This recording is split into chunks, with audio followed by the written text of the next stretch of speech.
శ్రీకృష్ణుణ్ణి నవనీత చోర నందకుమార అని కీర్తిస్తూ ఉంటాం. అంటే నవనీతాన్ని దొంగతనం చేసేవాడా అని ఒక నామానికి అర్థం. నవనీతాన్ని దొంగతనం చేస్తుంటే అయినా అసలు ఏదైనా సరే ఒక వస్తువుని దొంగతనం చేస్తుంటే అటువంటి వాళ్ళని కీర్తిస్తామా? ఎందుకు ఈ చోరత్వాన్ని కూడా ఒక గొప్ప లక్షణంగా కృష్ణుడి విషయంలో మనం చెప్పుకుంటున్నాం. అది కూడా ఆయన నవనీతాన్ని అంటే అప్పుడే తయారు చేసిన వెన్నని దొంగిలిస్తున్నాడు అని అంటున్నారు. ఈ నవనీతం గురించి కొంచెం చెప్పుకుందాం.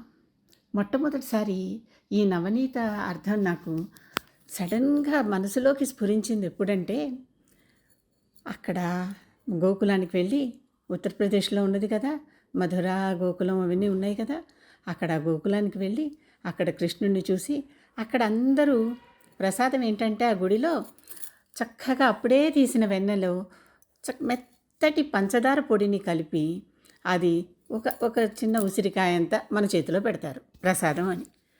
అది నాకేసి తినేయటమే అంతే.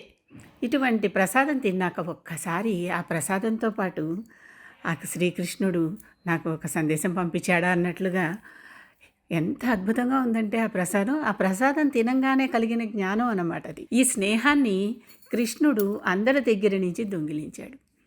దొంగిలించటం అంటే ఏమిటి?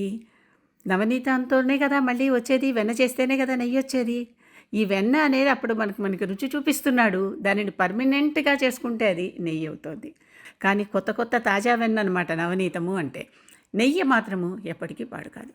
నెయ్యి మా ఇంట్లో పాడైపోయిందండి అని ఎవరన్నా అంటారేమో, ఒక్క క్షణం ఆలోచించుకోండి. అది ఏ పద్ధతులతో తీశారో, పాల మించి తీశారా, పెరుగు మించి తీశారా? పాలు కాచి తోడు పెట్టి ఆ వచ్చిన పెరుగుని చిలికి దాంట్లో నుంచి వచ్చినటువంటి వెన్నతో తయారు చేసిన నెయ్యి మాత్రమే ఎప్పటికీ పాడవకుండా నిల్వ ఉంటుంది. ఇది ప్రాసెస్. ఇక్కడ కృష్ణుడు మనందరి నుంచి ఏమడుగుతున్నాడు? మీ మనస్సులను మధించండి, వెన్న వస్తుంది, ఆ వెన్న నాకు ఇవ్వండి, మన ఇద్దరం కలిసి స్నేహం చేసుకుందాం, అంటే నెయ్యి చేసుకుందాం. ఆ నెయ్యి మనతో కలకాలం పర్మనెంట్గా ఎప్పటికీ ఉండిపోతుంది అని చెప్తున్నాడు. స్నేహం అంటే ఎప్పుడు ఇద్దరు ఉండాలి కదా.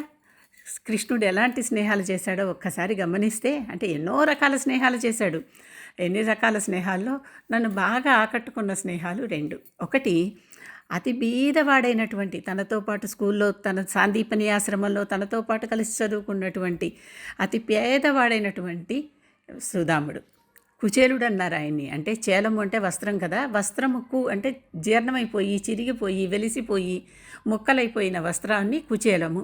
అటువంటి కుచేలాన్ని కట్టుకున్నటువంటి వాడు కుచేలుడు.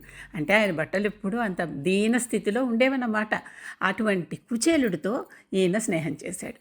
పైగా చేసి ఆయన తన దగ్గరికి రాగానే ఆయన తనకి ప్రేమతో ఇన్ని అటుకు ముక్కలు తెచ్చి ఇవ్వగానే కూడా వెంటనే సంతోషించేసి అతనికి ఏం కావాలో తనే గమనించి, సుదాముడు అడగలేదు, తనే గమనించి ఇచ్చాడు. అది కృష్ణుడి స్నేహం అనమాట. కృష్ణుడి స్నేహం విలువ, కృష్ణుడు స్నేహానికి ఇచ్చే మర్యాద, కృష్ణుడి స్నేహానికి ఇచ్చే గౌరవం. పేదవాడైనా సరే ఆ కుచేలుని సమ్మానించి కూర్చోబెట్టి, సింహాసనం మీద కూర్చోబెట్టి కాళ్ళు కడిగి సతీ సమేతంగా, అంటే ఎవరు, శ్రీలక్ష్మి సమేతంగా, శ్రీలక్ష్మి అయినటువంటి రుక్మిణీ సమేతంగా పాదాలు కడిగి ఆయనను అంత గౌరవించి ఆయన కావలసినటువంటి అవసరాలన్నీ అడగకుండానే తీర్చినటువంటి మహా గొప్ప స్నేహశీలి కృష్ణుడు. మరి ఆయనకి వెన్న ఇచ్చామంటే ఆయన మనకి తిరిగి నెయ్యిస్తున్నాడు. అంటే అంత నెయ్యము మనకిస్తున్నాడు, అంత స్నేహాన్ని మనకిస్తున్నాడు. ఇప్పటికైనా సరే ఎవరికైనా నెయ్యి ఇస్తుంటే వారి నుంచి మంచి స్నేహం కోరుకుంటున్నాము అని అర్థం అన్నమాట. ఇంకా కృష్ణుడు చేసిన రెండో స్నేహం, ఎలాంటి స్నేహం అది? అర్జునుడితో చేశాడు. నరనారాయణులు వీళ్ళిద్దరూ. అర్జునుడితో ఎలాంటి స్నేహం చేశాడు? వాళ్ళు రాజ్యంలో ఉన్న స్నేహం చేశాడు, అడవుల్లో ఉన్న స్నేహం చేశాడు, అజ్ఞాతంలో ఉన్న స్నేహం చేశాడు, యుద్ధంలో ఉన్న స్నేహం చేశాడు, సుఖంలోనూ స్నేహం చేశాడు, దుఃఖంలోనూ స్నేహం చేశాడు. స్నేహాన్ని వదిలిపెట్టలా. ఎప్పుడు వాళ్ళకి అవసరం వచ్చి కృష్ణ అనంగానే వెళ్ళి అక్కడ వాళ్ళకి ఆ పని చేసి పెట్టాడు. అంతేనా? సైంధవుడు చచ్చిపోయేటప్పుడు తన సుదర్శన చక్రాన్ని సూర్యనారాయణుడికి అడ్డం వేసి కాసేపు చీకటైపోయిందా, సూర్యాస్తమయం అయిపోయిందా అనే భ్రమని కల్పించి మళ్ళీ అర్జునుడు మాట నిలబెట్టుకునేలాగా చేశాడా లేదా? అన్ని విషయాలలో అంటే ఎటువంటి వచ్చినప్పటికీ కూడా అర్జునుడి హస్తం కృష్ణుడు వదలలేదు. ఈ నెయ్యి అనేది ఉందే, ఈ నెయ్యిలో ఉన్నటువంటి ఎంత పరమార్థమో చూడండి.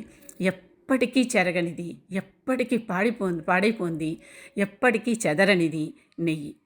కనుక శ్రీకృష్ణుడు అందరి నుంచి నవనీతం అడుగుతున్నాడు. మీ మనస్సుల్ని ఇప్పటికిప్పుడు మధించండి, మధించి ఆ వెన్నను తీయండి, ఆ వెన్నను నాకు ఇవ్వండి, ఆ వెన్న ద్వారా నేను మీకు స్నేహాన్ని అందిస్తాను ఆయన చెప్తున్నాడు. ఈ మథనించినటువంటి నవనీతాన్ని శ్రీకృష్ణుడికి అర్పిస్తే, అర్పించకపోయినా ఆయన చూస్తాడు ఎవరెవరికి ఏ క్వాలిటీస్ ఉన్నాయి అని. వాళ్ళ దగ్గర నుంచి ఆయనే చివరికి దొంగతనం చేసుకుని నవనీత చోర అనే పేరు అందుకే వచ్చింది. దాచుకున్న వెన్నని పల్లెలో వాళ్ళ కుండల్లోంచి పగలకొట్టి, వాళ్ళు ఎక్కడెక్కడో బుట్టెల మీద దాచుకున్నటువంటి వాటన్నిటిని పగలకొట్టి వెన్నను తీసుకున్నాడంటే వాళ్ళని తన స్నేహవర్గంలో కలుపుకుంటున్నాడు అన్నమాట, తన కుటుంబంలో కలుపుకుంటున్నాడు అన్నమాట. ఆ విధంగా మనం తీసుకెళ్ళి నెయ్యిని వెన్నని ఆయన అర్పిస్తే, అందుకే కృష్ణుడికి ఎప్పుడు వెన్నే ప్రసాదం. భక్తుడు దేవుడు ఇద్దరూ కలిసి నెయ్యిని తయారు చేసుకుంటే ఆ ఇద్దరి మధ్యన ఉన్నటువంటి బంధం, స్నేహం అనుపమానం, అద్వితీయం, అపరూపం. ఇలాంటి స్నేహం కోరే ఆయన అందరినీ మీ అందరూ మీ వెన్నెలు తీసుకురండి, మన ఇద్దరం కలిసి నెయ్యి తయారు చేద్దాం, మన ఇద్దరం కలిసి మన ఇద్దరి మధ్యలో ఒక స్నేహాన్ని పెంపొందించుకుందాం అని చెప్తున్నాడు అనమాట. కృష్ణుడి నవనీత దొంగతనం మీద, అంటే వెన్న దొంగతనం మీద ఇంత కథ దాగి ఉంది. ఇది నవనీతం వెనకాల ఉన్నటువంటి అర్థం.